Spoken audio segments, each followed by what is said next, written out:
So, the government in Nepal in 2020 made yoga compulsory for school children. And in as much as it might seem irrelevant for you, when you kind of think about it, it's a very justified way to actually sleep in class. No, because when you actually think about it, if you wanted to black out during class, all you'd have to do is just put yourself in that yoga seating position, close your eyes, black out. When the teacher wakes you up, you look at them and you make sure you use that Indian accent and you're like, "What is wrong with you? I am busy doing my yoga homework over here. I am preparing for the next class, yes. And just like that, if everyone was actually thinking like me, I think yoga would have been allowed for children, but it would have been banned after like a week because I'd be using that excuse for every single class I did not want to stay awake on. But then again, we are in Kenya, we have a podcast to do, and we need to start it off. So in typical fashion, welcome to Break Time on West Side, your number one break time podcast, coming to you from Nairobi, Kenya. The man on the mic is a man who might have taken yoga seriously if he was in primary school and it was allowed by the government. He is a man whose favorite form of cardio has moved to jumping to conclusions. It is none other than your tall, dark, and mildly handsome man, Sir Denver B. The show is Tweetstreet, the show where we take a deep dive into Twitter, pull up a couple of tweets and break them down a little bit. Now, as usual, if you know the drill, then you can repeat it after me, but if you don't know the drill, then I'ma say it for you. And the drill is pretty simple. You see that tweet, you like that tweet, you want us to discuss that tweet, you send that tweet. If you're sending it to me on Twitter, then you send it to the DMs of @BagakaTheD, which is my own personal Twitter handle. On Facebook, you can send it to the Breaktime on Westside Facebook page. And on IG, you can send it to the DMs of @Breaktime on Westside, and I will handle your tweet accordingly. Now, unfortunately, in as much as the year just begun, we are at the end of this season of Tweetstreet. This is season 3. We've been going for a full hot run, 35 episodes, and this is the 36th. And we shall be going on a break. Now, the break will be about 2 weeks, but don't worry, we've already started prepping some shit for you, or at least I have. So even though I will be on break, there will still be something for you to listen to. And for those of you all that are wondering when the regular podcast episodes will be coming back, that will be the 26th of this month when Battle of the Sexes Season 6 comes through. And it'll be on the 29th of this same month as well when Tweetstreet shall come back for another season. So as far as notification goes, I figured I might as well tell you that before the season ends, just so that you know when everything is going to happen. Now, we do need to move it on to the tweets, but before we get into the tweets, I do need to kind of discuss something for a little bit. So I was on IG yesterday and I happened to go through somebody's story and I saw this very interesting poll, which had a very interesting question attached to it. Now, the question was, is there anything wrong with stealing a good woman from a careless man? And the funniest part is, the final results of the poll were that it was a no, so there is nothing wrong with stealing a good woman from a careless man. And I do have to come out and say that people weren't thinking through this very well. Yes, there doesn't seem to be anything wrong with it from the surface, but think about it a little bit deeply. If you can manage to steal a good woman from a careless man, then that woman probably belongs to the streets now. And the question is, if she belongs to the streets, is she still a good woman? You should probably start asking yourself that question right about now. Because think about it like this. Women are people, not objects. So normally we wouldn't steal, we'd kidnap. But let's just take it from the language that's been used. You steal a good woman from a careless man. Firstly, if that babe isn't choosing to leave on her own, and if you manage to steal her, that means that not only did she leave this man while the relationship was still going on, it means that there's a chance that she may have cheated, which means that there is a pretty good chance that this babe fully belongs to the streets. And the minute she belongs to the streets, the whole idea of whether she's a good woman starts to go down a little bit. And now once she's out of there and she's in the streets, the question is, who says that you stealing her will be something that she wanted to do because she wants to be with you, or she wants to be with the streets? Because the thing is, you might have gotten her back into the streets, but it doesn't mean that she got back into the streets just to be with you again. Then she ends up leaving the streets. That's not how it always works. Sometimes you're the person that gets them out of the relationship, but they end up moving on with other people, or they end up belonging to the streets in them. So the way I see it, there is something wrong with stealing a good woman from a careless man. If that woman can't get out of that relationship herself, then she clearly used you as a cheating tool. And if she used you as a cheating tool, it means that she cheated. And if she cheated, that means that she belongs to the streets. And if she belongs to the streets, then the whole idea of her being a good woman starts to seem a little bit shaky here. But anyways, I want to know how that kind of goes down. If you feel a little bit differently, be sure to hit me up on the DMs. On Instagram, it is at Breaktime on Westside. On Facebook, it is at Breaktime on Westside. And on Twitter, you can slide into my personal DMs at Bagaka the D. And we can hash it out over there. But the way I see it, Shorty belongs to the streets. Now, we do need to move it on to our first tweet. So, on to our first tweet. Twitter gives people a false sense of importance. Some of you lack the social skills to interact with people outside of Twitter, and that's why you'll meet a bigwig and they'll expect you to be all over them. And by the way, they never look up from their phones. Interestingly enough, this is true. I think a lot of people do like to feel as though when they're online famous, when they're internet famous, that you should be hovering over them. There's this whole feeling of, I'm an influential person, quote unquote. I'm a social media influencer, quote unquote. So I'm technically a celebrity, which, yes, in a certain sense you are. You could be a celebrity, you could be online famous, but it doesn't necessarily make you the best vibe to be around. A lot of the people who are celebrities, who are famous, they tend to be fairly boring people in real life. And you'll find that they're really good for the burst of time that they're either online or for the small periods of time that they're tweeting and all. And that is where the difference kind of comes in. Because in as much as, yes, you can say that some of these so-called bigwigs and so-called internet celebrities are, boring and shit, you kind of have to think about it from the other side of the coin. Look at it from their end. People expect them to sound the same, to act the same, to have the same exact vibe that they have online as they do in real life. People will expect the vlogger, the podcaster, the YouTuber, the influencer on Facebook, Instagram, Twitter to be this lively and energetic kind of person that's a vibe and all. And the truth of the matter is, these are people. They have moods and they have days when they're really good and they have days when they're really bad. Yes, what they have as content, what they give you in terms of content could be really, really good, and it can make you feel like these are the kind of people that have that kind of vibe. But you look at it deep down and you realize that these are just people like each and every one of us. It doesn't necessarily mean that they're going to be like that all of the time. They have their down times. They have their times when they're not really interested in talking to anyone. And some of these guys are really, really shy in real life in a social setting. So you'll find that they're not the type to talk as much. So to be honest, in as much as you can say, oh, bigwigs this, false sense of importance that, the truth of the matter is they can have a so-called false sense of importance because they dominate in one particular area.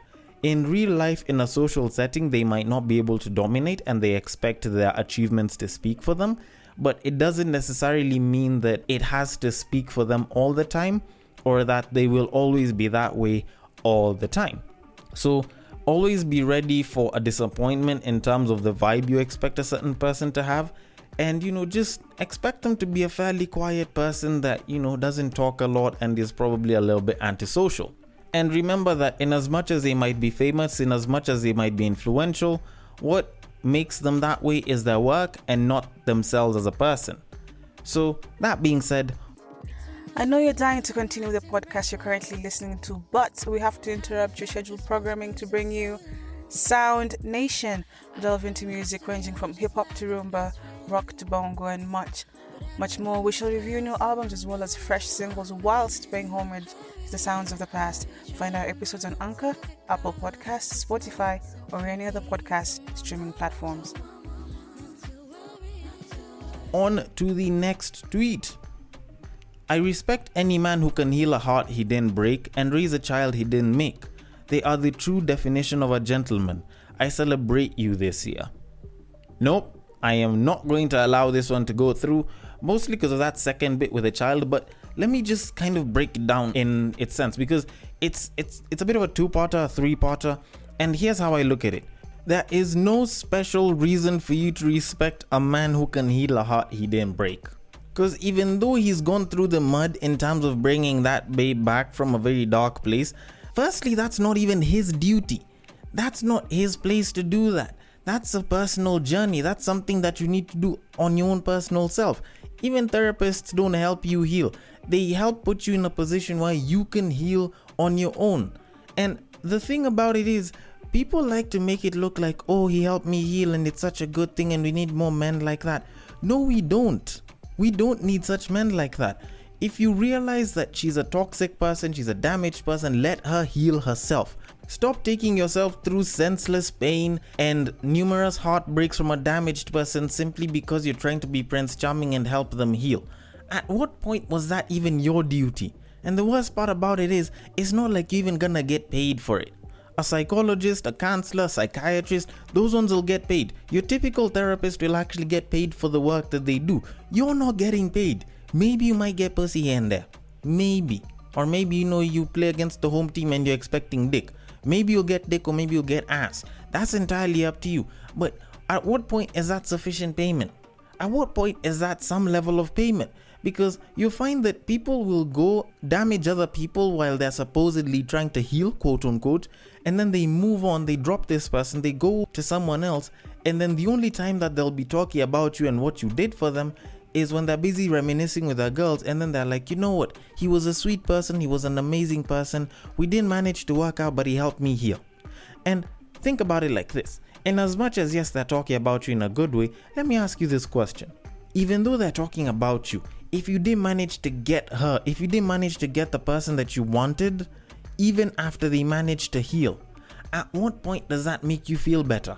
Haven't you just been used at that point? Haven't you just expended yourself for no special reason? Because either way, she was going to heal. And if she wasn't going to heal, then she wouldn't have healed and you'd have still been hurt either way. So you look at it and you kind of think about it.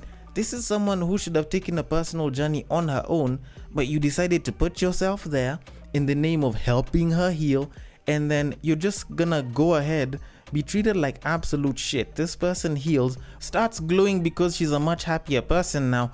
More potential dudes come through, and then all of a sudden she's gonna end up being scooped by someone else. And just like that, you've already lost the babe. Yes, you can go and complain and be like, after everything that I've gone through with you, I helped you heal. Now they're gonna bring up that question of, does that mean that you're entitled to me? And then obviously, because you're the guy in this situation, you have to say no. Otherwise, you're gonna end up looking like an asshole, a douchebag, and you're gonna look, what's the name of this term that people like to use in 2020, which is entitled. People are gonna start calling you entitled for that. Now, not unless if she decides that after healing that she's gonna be with you, in a sense, yes, you will have gained, but you're gonna have to start questioning yourself in the sense that, is she with you because you helped her out? And this is her way of, I don't know, pity dating or pity being with you? Or is this something that she genuinely wanted to do because she saw that you're a very beautiful soul and she wants to be with you? Because either way, it doesn't look good. Either way, it looks like the pity fuck version of getting into a relationship with a partner that you've always wanted. And let me be honest, I don't think there's anyone that actually likes a pity fuck. Them shits is not good at all. Now, moving it on, obviously raising a child that he didn't make is something that I think shouldn't be given too much respect though, because in a sense, you're still taking responsibility for someone else's mistakes. And yes, I get it, a child is a blessing and not a mistake, blah blah blah. But in as much as people are gonna continue telling you that, are they going to help you handle that child's bills? Are they going to help you when you're trying to make sure that that kid turns into a man with your parenting skills? In as much as they are not from your seed. Because there'll be the same ones that will come back and start calling you all sorts of names if the kid doesn't turn out well and say that you are a bad father. But then again, they expect you to take up the workload even though that isn't your biological child. So in a sense, what I will say is, I don't necessarily respect you anymore if you choose to father a child that isn't yours. But what I will give you respect for is if and when you treat that child like your own, even when you have your own from your seed. You don't give any priority treatment. When you treat them all the same and you give them the same equal amount of love and care and protection and all of that. If you do all of that, then you will have a special level of respect from me. That is guaranteed. Although, that being said, before I kind of end off the tweet and move on to the next one, I do need to just say something a little bit here. In as much as we might want to come out and talk about how we're not going for a babe that already has a kid, we're not ready to settle down with somebody who has a kid, blah, blah, blah, we don't want the single parent and all of that, we need to accept an inevitable truth. There is a growing possibility and probability that you will end up being a parent to someone else's child. And I'm not saying this so that I can make people suddenly decide to get married right now to all the single people that they know that don't have kids. No, I'm not telling you to do that. I'm just saying that each and every day we are seeing more and more people get into relationships, have a kid, and then they break it off. And there's a lot of great people out there who had a kid, who have a kid with the wrong person, with a person that they probably shouldn't have been with. And in as much as we would like to continue judging them for this mistake that's going to haunt them for the rest of their lives, much as we can call them a blessing, this whole thing of treating them or talking to them like crap because they made a mistake that's affected them for years to come, I think needs to stop. Because when you look at the current family setups that a lot of us have been brought up in, that a lot of us are living in, it's not that great. And the lack of a balanced view on things, the lack of a proper family system, the traditional family setup that's been there for a while, has led to more individualistic thinking, which has led to even more unbalanced family setups, which has made society worse and worse and even more worse off. So, in a sense, we should start being more accepting of them for who they are and not necessarily the mistakes that they made. Yes, the kids can be a handful, if not a little bit more, but then again, if it's a price you're willing to pay for the happiness that the both of you could have, then I think it could be an option. But either way, I think we should stop giving them so much flack and just accept that it's already happened so that you can move on and we can possibly work on better ways of avoiding this shit from happening time and time again as a society. Either way, it's entirely up to you, but we need to move it on to our final tweet of today. So on to the next tweet. People actually get upset when they find out their exes are taking their new significant others to places they used to take you. This, I think, is justified, but only for one small situation. If your ex was supposed to have taken you there, if you had asked your ex to take you there, if you guys had made plans to be taken there, then I can get why you'd get pissed off. Because it's like they're taking off of your plans, off of your dreams and desires, and they're using it on someone else. And in a sense, it kind of feels a bit, backstabby in a sense when someone chooses to do that, especially if they could but they didn't. But I can say that that's the one situation where I can say, you know what, it's fine, get pissed off at your ex. But if it's something that you guys used to do and your ex does that, why does that bother you though? Like, you already got done with the relationship, just move the hell on. And yes, I get it, for some of y'all it's a little easier said than done, and it's probably gonna take time, and it's perfectly okay. And it would make sense why you'd get pissed off, because it's taking away from something intimate that you used to have between the both of you, and your ex is utilizing it on someone else.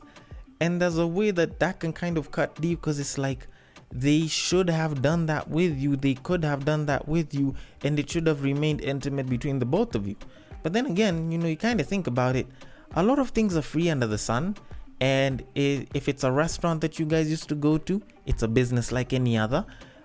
If it's fun activities that you guys used to do together, they can be done with other people. And what you have uniquely between the both of you are just the moments. The establishment, the activities, they don't necessarily have to hurt you if you know that yes, you had your moments with them, but you know what, you're done, you're moving on. And in as much as it might seem laughable that you would do that, it might seem laughable that you would feel that way, that you might get angry, in as much as a lot of us single people and a lot of people in relationships are like, oh, you should forget about them, I think it's perfectly healthy and normal to feel such a way. I think in a sense that just means that there's quite a bit that you had in that relationship, and you losing that relationship, you breaking off from it, still left some level of residue from the relationship itself. And you do kind of have to pick it up and move it on and sort of move on to being a much better person and much better human being. And in a sense, you kind of have to break away from it, not necessarily all at once, But piece by piece, start unraveling from some of those feelings. Eventually, over time, if you manage to heal from whatever it is that you went through, if you manage to move on from the relationship, you should see the place where you guys used to go, some of the stuff that your ex is doing that you guys used to do, and probably just either reminisce on the good times, worst case scenario, or best case scenario, just look at it and not really give much of a damn. Because at the end of the day, you left each other and you know why exactly you guys left each other and why you guys weren't good for each other, and you're probably moving on to something that's a lot better for you and for whoever it is that you choose to move on with next. So in a sense, in as much as I would like to laugh at the people that are going through such a thing or tell them, what, forget about it, just move the hell on, it's perfectly normal. Happens to everyone. It's perfectly normal for you to feel that way towards an ex. And that being said, maybe I'm wrong, and maybe you can just move the hell on and stop thinking about that shit and stop letting it get to you. But either way, I want to know your thoughts on this. What do you feel about this? Is it something that's normal to you? Is it something that happens from time to time whenever you get out of a relationship? Or are you the type of person that unhooks from a relationship like you just got out of handcuffs and you move it on like there was no DNA that was left and there is nothing from that old relationship that's holding you back? I want to know your thoughts on this. The DMs are open. The IG handle to hit us up at is at Breaktime on Westside. On Facebook, you can hit us up at Breaktime on Westside as well. And on Twitter, if you want to slide into my personal DMs, you can hit me up at Bagaka the D. The B and the D are capital. Thank you so much for listening all the way till the end. And if you're on Castbox, feel free to leave a comment there and I will attend to it accordingly. Most of all, thank you so much for being a part of this season of Tweetstreet. We still have amazing content before Tweetstreet returns on the 29th of Jan. So make sure you guys stay tuned and I will catch you guys on the next break. Take care.